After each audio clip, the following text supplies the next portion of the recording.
welcome to the Ready Writers broadcast, where authors go global beyond borders.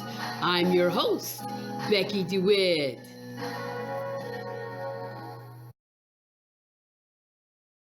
And welcome to the Ready Writers, where words are the opportunity to create a possibility. Today, we have with us a dynamic author, Myra Davis-Branic. Welcome, Myra. Thank you. Thank you, Becky. Thank you for inviting me to your show. Thank you. I am very excited about your books today. But first, before we start anything, just tell us a tidbit about yourself. Okay, I haven't been writing long. Well, let me take that back. I have been writing. I've been writing my whole life, but I recently got published in 2012, and that's after I joined the Columbia Writers Alliance, and I published my first book. But the personal information about me is I was born and raised in New York. I have strong Southern roots. My parents are from South Carolina. My father's from Utahville, and that's what gave me the inspiration, the cultural background, and everything that he instilled in me. And also other people that came into my life. I was fortunate enough to have people pour into my life and gave me a love of history, particularly Black history, Southern history. And that's what inspired me to write this book here.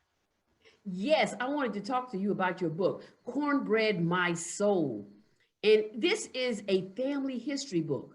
Now, the thing about this is, I know that you wrote a novel before that and then you changed genres. But talk to me about the Cornbread My Soul book. Okay, Cornbread My Soul it is a family history book, but it's more than that. Basically, it's a book that traces us from almost to Sierra Leone, but it also contains stories from my elders, stories from me being a product of the Great Migration, growing up in New York, but strong Southern roots, and being one of the first generation to be born outside of South Carolina. Ooh, okay. And so there's a whole generation of us, I won't say the age, that we have the same exact background. Every time I talk to some of my cousins, especially the ones born in the North, we have the strong Southern. Every summer we're in South Carolina. Every winter we're in South Carolina, and it was like a reversal because in the after Labor Day, our cousins from the South, they would come and stay with us in New York. They went to school early in August. So Yeah. all of us would get together and go down south with them. And we often talk about us getting on the school bus with them and going to school with them. You know, it was a good experience. But the meat of the book is about why I wrote the book. I wrote the book because one of my cousins, Selena Davis, posted that she found the grave of my great great grandfather born in 1858. And she had a picture of it. And the tombstone was big, and Mhm. in my mind, I felt, okay, he was born in 1858. He was a slave. Why was his tombstone so big? And he died in 1916. And so we went to where she said it was located, and it was. And it turned out to be like a real life ghost story. Wow. Not that I believe in ghosts, but I do Mhm. believe that our ancestors believed in other things before they were brought here. And some Yes. of those things, some things can't be explained. Only God knows, you Yes. know. Mhm. And some things happened in the cemetery that made me write about it on Facebook. And I ended up writing about it in 3 parts. And I didn't expect anybody to read it, because they were Mhm. long posts. But at the end of the post, I got all this feedback. They were like, man, you need to put that in a book. You need to Okay. write about your family. You need to do this. And then as I did the research, two things happened. I happened, it, one of my cousins that came with us to the trek, Sylvia Davis, and we call it the trek to the cemetery. That Okay. one of the cousins that came with us on the trek, we we were overjoyed that we found the tombstone, but we Mm. were sad that, you know, he had a mother and a father, and we know the mother and father's name, but what about their mother and father? So it left us with more questions. And we didn't know after all this research was done that we were standing on all of their graves. They were Wow. all there, all of them, because we came across a document of interred graves in the area of South Carolina where we are. They had to make room for the hydroelectronic, I guess it's hydroelectronic project that happened in the 1930s. And Mm-hmm. they had to build dams, and a lot of areas in South Carolina ended up underwater. And so they would post it um, in the newspapers, and a lot of Black people couldn't read. So Yeah. they weren't told that they had to move their loved one, you know. And Yeah. so, you know, Yes. we never thought they were back there. And when we did the research, we found a list of interred graves, and all of our family's names was on that list. So all the questions we had were pretty much answered after we did the research. Our Mm. family was right there where they were left. That's so awesome. That is awesome that God gifted you with the insight and the passion. You know, Right, I would hope that many people would pick this book up, and even young people, so it would give them the passion to search out their ancestors. A lot of people do the research. I call it the homework, but right, they never put the pen to the paper with it. It's one thing to go to ancestry.com or whatever those sources are to do it, but where is the joy and the passion in finding out about your ancestors? So I'm right, thinking and I'm praying that this book would just give a burst of passion for somebody younger than us, right. not to say our age, but you know, let me just read this up and coming generation that they would, you know, do the research and do the homework and want to know something about our ancestors and how great we are. How about that? Right, absolutely. So let And me ask you a question. Did sure, What was the most difficult thing or time that you had in producing this book? the difficult time, because you're an author, you wrote many books, good books. So, you know, at some point of writing a book, you just want to throw the whole book away. And I wouldn't call it writer's block. Yeah. I, I wouldn't call what I was going through writer's block. I was going through something emotional because I wasn't just writing a book for me. I was writing it for my family, you know, and I Yes. had to write it in a way I was like, I hope they like it. I hope they like it. And I wouldn't call it writer's block as much as I ran into a lot of dead ends. Mm-hmm.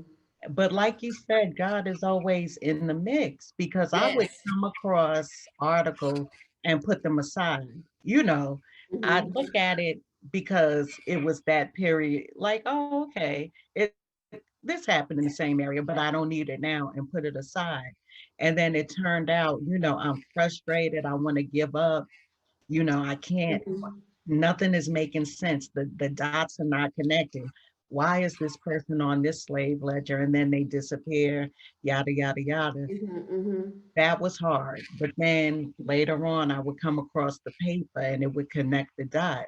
Like, okay, um, this person was supposed to be on this plantation, but at the age of 25, they went to the neighboring plantation with other relatives. You know, the story is crazy because I found out that we were kept together. You would call it God, I would call it God, other people would call it fate, some people would call it luck. And I'm Mm-hmm. not going to tell the whole story, but I think this part blew me away. Um, my family, the closest families we know, um, the ones that are privy to why the book was written, that really know the background. they know we're the original 58. And what I mean by the original 58, there were 58 slaves that were inherited and given to the the planter by his father in a 1781 will. I came across the will, but I didn't know a lot about the original 58, and a cousin had helped me with it. And so I went to the archives on Park Lane in Columbia, and I found the will. And just like it said, 58 slaves are to go to my son, Captain Peter Gilliard, but they are never to be sold. They are only to be sold in the case of extreme debt. So this was in the Ooh. 1700s. And so what ended up happening, it was a not civil war, sorry, it was the Revolutionary War. South Uh-huh. Carolina played a part of it, Utah Springs, but Captain Peter Gilliard was a captain in the Revolutionary War. So after it was over, he was in extreme debt. He lived in Santee. He lived in the area called Santee, which is still around, but Yes. configured differently now, with the Yes. Santee River and all that. So he was in it at the time. It was called St. James Santee Parish, and Mm-hmm. so he had these slaves, this 58, 58 or so slaves, but he also had his family, and the whole economy was messed up. So it got to the point where it's either my family or these slaves. I can't feed all these slaves and, ruin my Yeah. family. So Uh-huh. reluctantly, he got all 58 slaves. I don't know if it was wagon train. I don't know how they did it, but he had to take them to Charleston, 50 miles away. And in your mind, you think that slaves, you want to sell your slaves. They go up on the auction block and you sell them. It wasn't as simple as that. This was a whole business. They had to be registered, signed in. Ooh. They had to. It was a business. So he had time. Captain Peter Gilliard had time to go to Louisiana while they were sorting all his business out Mm. with his creditors. While in Louisiana, he won a Louisiana sweepstakes. So he left Louisiana and came back and brought all his slaves back. He never left Wow. and bought the plantation in Utahville. That's where my grandfather's buried. Wow. My, my great great grandfather Jacob, that's where he's buried in Utahville. And he ended up very wealthy. Now, that story, it blew me away. And I was like, at first, I read it, I heard it, I thought it was folklore. But you know who told me it was true? I got in touch with his six-time great grandson, who's a civil rights author, who's a teacher and a professor in residence in Alabama. And he's a Oh my white guy. goodness. He's a white guy. Um, Beautiful person. In fact, his whole family is on the side of civil rights. Even though they know their history, they Yes. some of them have been so helpful, particularly Fry. Fry wrote my foreword in this book. He wrote the foreword. His his cousin, and I don't even know if he's seen his cousin recently. His cousin, who still lives in Utahville, actually had the last remaining slave ledger, and he called one of my cousins to come see it before he Oh. decides whether he wants to donate it, and Mhm. some of my cousins, we're back and forth, but I feel like he really should donate it, only because it'll be cared for if he donates it. Some Mhm. people think it belongs in our hands Mhm. because it's our family, Yes. but I don't feel that way, only because of a historical place like the Historical Society Yes. has the proper place to hold it. They have the humidity, Yeah. the things. It could get ruined in my house. You know what I mean? It could be, Mhm. and then Mhm. who gets it after I leave here? Yeah. You know, I don't want that issue. I just want to say that with this book, you have made a mark that cannot be erased. because this is history. You have so many historical things that are in the book, so many different connections and things that the people in your family, as far as history concerned, can go on for generations to come. And that to me is a milestone. So I applaud you on that, Myra. I mean, all of the work that you've done. I have a family history book, and my uncle did it. He's passed away, and my cousin and I are in the process of updating it. But just knowing the research that he did back then and the research that you did, I can only imagine. But you know what? One of the good things is the passion that drove you for the completion of it. So now it's published and it's a mark. It's a mark that cannot be erased. So we give God glory for that, you know? That's all But the we gonna switch genres because I saw this book. Wait, let me say one thing. One thing, I didn't do it alone, and that's important for everybody to know. Okay, Yes, I yes. wrote it. Yes, I wrote it. But there was so many. I couldn't have did it without Selena. I couldn't have did it without Sylvia. I couldn't have did it without LaCrystal. LaCrystal still has her hands on it. She didn't ask me, but she's still behind the scenes doing research. When I say she didn't ask me, I didn't ask her to do it. Okay. She's still doing research. She's like, if anybody wants a marketing director, that's your girl. Glory to she has God. she has been pushing this book, but we could switch over. I'm sorry, but I That's I, okay. I You be know, remiss. because she is probably another volume coming out. I told her if it's a volume coming out, they writing it. And Gerald Martino and his wife, Joni Martino, my Okay. cousins. But that's it. Everybody, all the other shout outs are in the book. You said somebody else go write the next one. But yes. I understand. So talk to me about this other book. It's a novel. I saw this. Mita, you know about being in Spanish Harlem, Yes, ma'am. George Washington Carver projects, Yes. streetwise young lady. I used to live in New York, you know. I just moved Yeah. in one. So when you start talking Spanish Harlem, Mita, I said, okay, what's he doing? Talk to me about Mita. Okay. Let me tell you, Mita is my first love, and I'm working on the sequel. All right. I wrote Mita because I I grew up in a multicultural family with multicultural friends. Yes. And if you grew up in New York, it was nothing to speak Spanish. What people Yeah. don't realize is your complexion, Becky, my complexion, you could be paper white or black as coal. Mm, We cover the spectrum. And, mm-hmm. and only the problem is people only have the reference of what they see.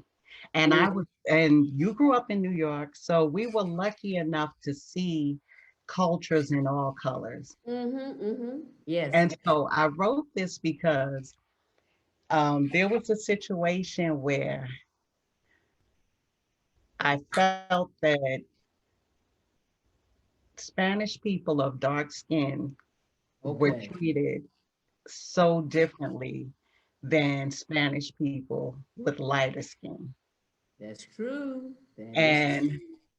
as a child, I grew up with people that had that experience, and I've seen what it did. And I mean, part of it was the culture of New York. East Harlem is my stomping grounds. My grandmother lived there, cousins lived there, aunts lived there. Well, they lived all over Harlem. But my mother's side particularly lived in Carver Projects, which was across the street from Mount Sinai Hospital, if you're Yes. familiar. And like a Mhm. lot of people are like, oh, you lived on Park Avenue? You live, they're thinking, Hey, they think yeah, it's downtown. right. But no, this is farther. Park Avenue goes to what, 125th Street? Yeah. Madison Avenue goes up that far too. So, uptown was uptown. But I wrote it because number one, I wanted to write a coming of age story. I Oh. wanted to write a book that teenagers, adolescent children could read, but I wanted it gritty and real because the things that adolescents dealt with they think they're the things they're going through, we've never went through. Now, Mhm, granted, it is harder for them because they've been exposed to so much, you know. mhm, However, I mean, like God said, there's nothing new under the sun. It just mhm, looks different. So when I wrote this book, I was talking about the things that are still prevalent now: colorism, racism, mhm. multiculturalism. And I wanted this girl to be a streetwise, brave girl with two cultures. She knew she was Black. Her father's from South Carolina, her mother's from the Dominican Republic.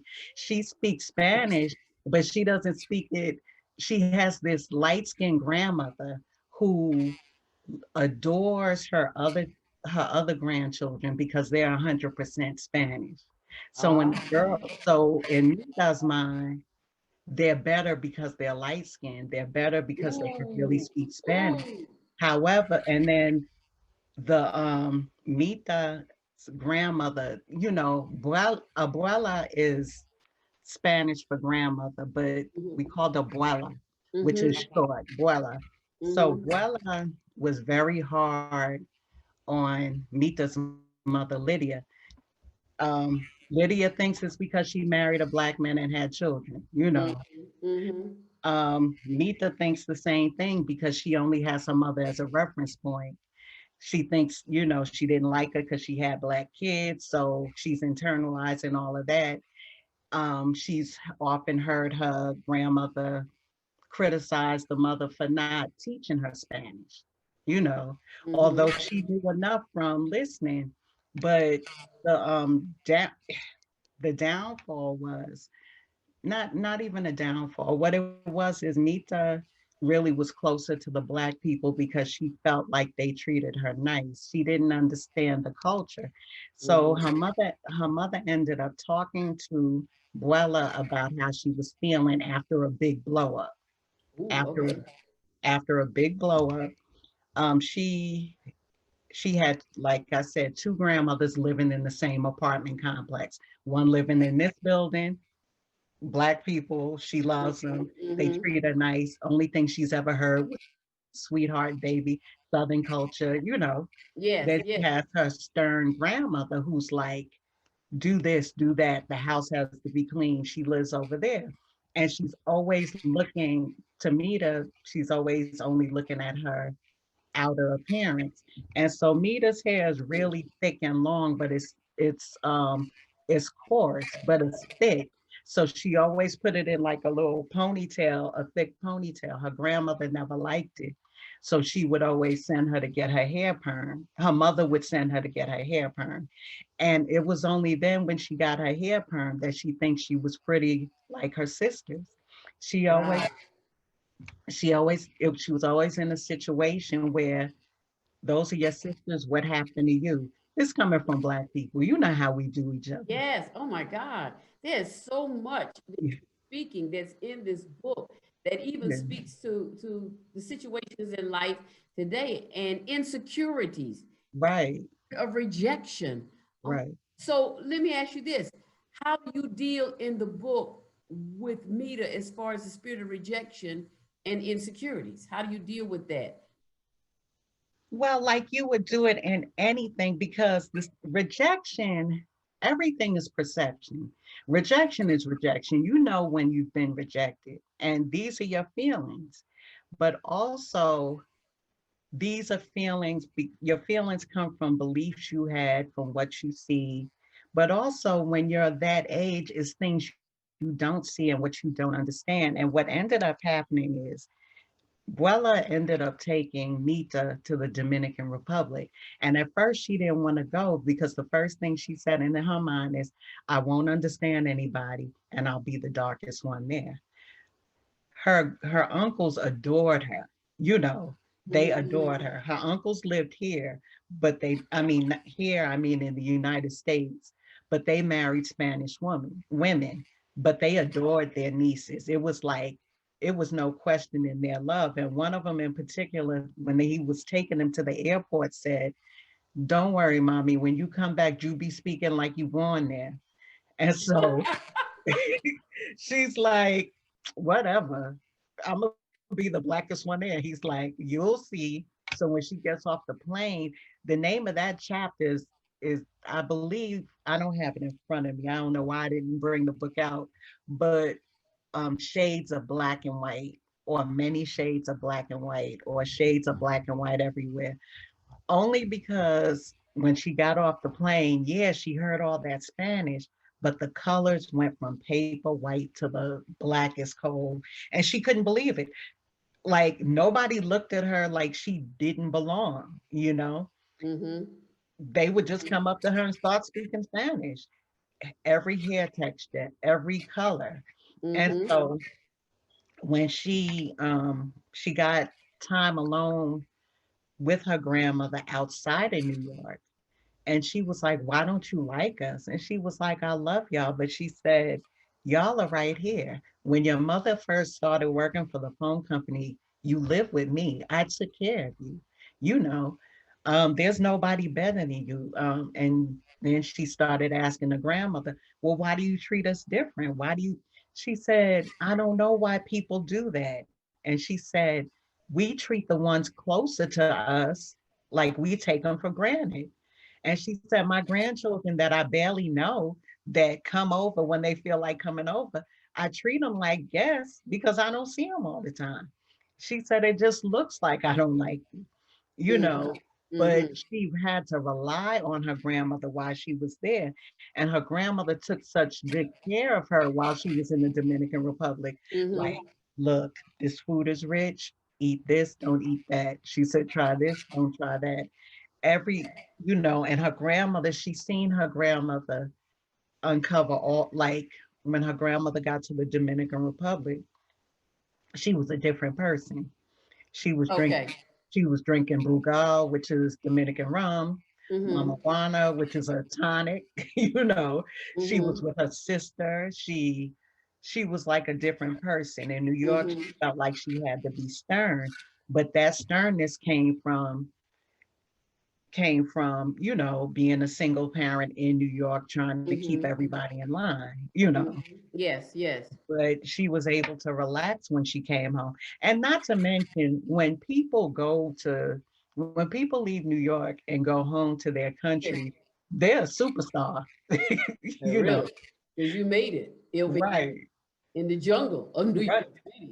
right. And, you know, she would always send barrels of stuff home to the I people. know. So you know Mhm. how it is. Yeah, but you know what, Myra? At one point, I'm listening to you, Mita. You started sounding a little bit like Mita girl. I was like, what? I feel your accent shifting here. Listen, Everybody is like, is that true? Is that true? I'll never tell. I know, right? You just, hey, okay. So listen, we're coming down to the end of the interview, and one of the questions I like to ask people, describe yourself in one word, if you can do that. If you would sum yourself up, what is the one word that would describe you? Pensive. Ooh, okay. You want to elaborate? I think I'm pensive because a lot of times I'm always thinking about what I'm gonna write about next. You Okay. know, Mm-hmm. I write stories in my head way before I write them on paper. And I'm old fashioned. I have to write it on paper first. But before it even hits the paper, I'm always thinking about it.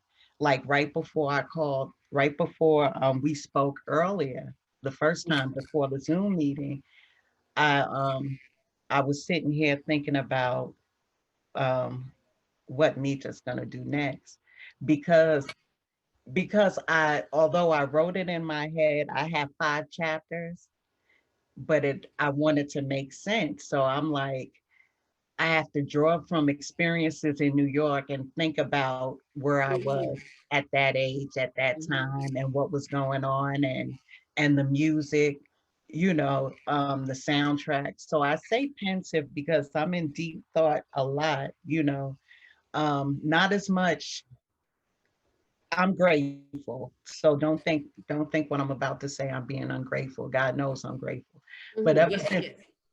ever since cornbread came out, I haven't been able to be as focused as I wanted to be, but it's a good problem to have. Please believe it. Yes, yes. Believe it. And it couldn't have happened any earlier. God had to prepare me for, coming out of my shell to do different things. Pensive, to be pensive, it you have to be still a lot of times. And Mm, and I do want to get to the point where I could be still a little longer, and I mhm. have to make an effort because it's one thing, I thank God in the morning when I wake up, I spend some time, I talk to him, but not enough, not enough. Yes, And he's given me, and I don't want to sound like I'm all that, because I just like to write. And if it's a gift, he's given it to me. yes, yes, it is. So I do want to continue to be pensive in deep thought, but I want that to be separate than the time I have with God, if that makes sense. Makes sense. It makes sense. So Okay. listen, tell everyone where they can get your books. I'm on Amazon.com. Just put in Myra, Myra, Davis, Davis, and it's hyphenated, Branic, Myra Davis-Branic. And it's a green book. Um, the book I know you have is black, but that's a story in itself. You know, Okay. I went with one publisher, and this is the cover that I was able to get. And I did like this cover, and I do. So the first edition looks like this. The second edition is a green book, similar to this. And I don't even have a copy of it. I have to get my own copy because as soon as I get them, they're gone. You I know. understand. Yeah. Well, what I'll do is I'll make sure that we have covers at the end of the broadcast. Yes, ma'am. Now, where can people email you and get in touch with you if they want you to come and speak and talk about your experience, Um, history making? I could, my email is Myra, Myra, D as in David, Branic, Branic, @gmail.com. I did have a website, but I shut the website down because the whole purpose of the website was to promote the book, but the book has been promoting itself. So I'm gonna save a few coins for now. All right. So, Myra Davis-Branic, we thank you for being with us today here on Ready Writers. And we will be getting back in touch with you because we want to hear more about Mita. Thank Listeners, you, Becky. yes, we want to hear Okay. more about Mita, baby. So, listeners, we thank you for joining us here today on Ready Thank you. Writers. And this is the place where words are the opportunity to create a possibility. Thank you. All right.